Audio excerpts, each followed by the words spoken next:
essa semana me perguntaram assim, eu não tenho cacau na minha casa, eu posso fazer a minha massa de chocolate com chocolate em pó? E eu falei, poder pode, né? Todo mundo pode fazer o que quiser. Mas por isso que eu falo, tem que saber o que você vai fazer. Então, para você entender, né, o porquê que você pode, o que não pode, você precisa entender, por exemplo, os tipos de ingrediente. Então, vamos pensar no cacau, no achocolatado e no chocolate em pó. O cacau, né, cacau em pó, ele é o cacau, né? Cacau é 100% cacau. Então tem aquela coisa do 100%, né? Que muita gente fala assim, eu tô usando cacau 100%. Cacau, é 100%. Sempre vai ser 100%, tá? Então, cacau é uma coisa, chocolate em pó é outra coisa e achocolatado é outra coisa. Então, quando você entende que existe uma diferença, você já vai saber que a tua massa vai ser diferente. Se você substituir o achocolatado ou o chocolate em pó, tirar o cacau e colocar um desses dois, o chocolate em pó ou o achocolatado. Então, você já vai saber ali que tem uma diferença, né? Quando você entende ali os ingredientes. Então, por exemplo, eu tenho a minha massa lá, a composição dela foi feita com cacau. O cacau é um ingrediente natural, né? Que vai lá para tua massa e vai deixar um sabor bem forte ali de chocolate, um sabor mais intenso, um sabor muito mais saboroso, muito mais gostoso, tá? Para tua massa de chocolate, desde que ela seja equilibrada ali corretamente, tá?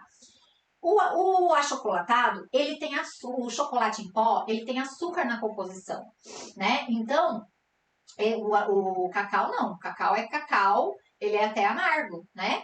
E o chocolate em pó, não, o chocolate em pó ele tem açúcar na tua massa, na composição.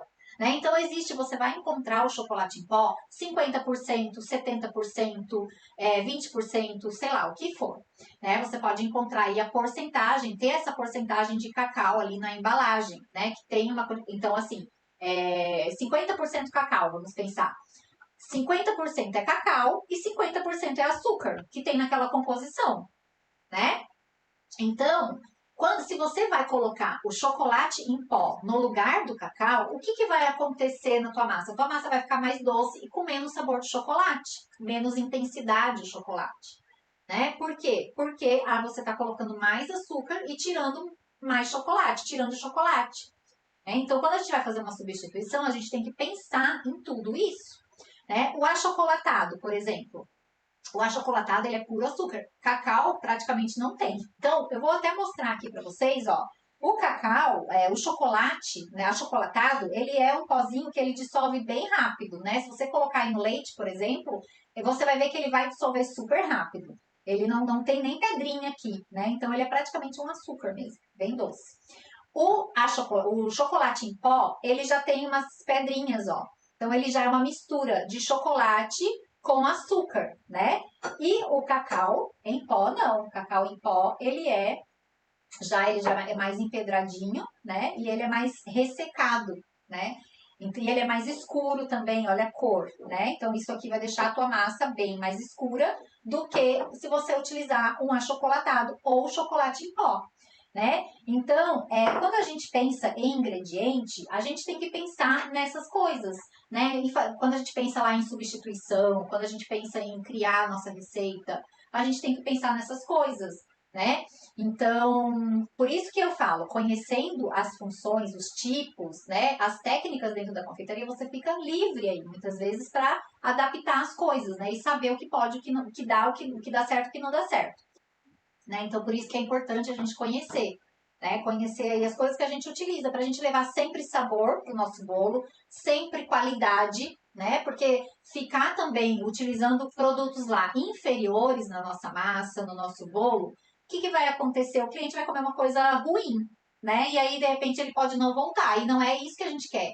Né? O nosso propósito aqui é levar experiências boas para o nosso cliente, é fazer com que ele volte, que ele te indique. Nós, confeiteiras, né?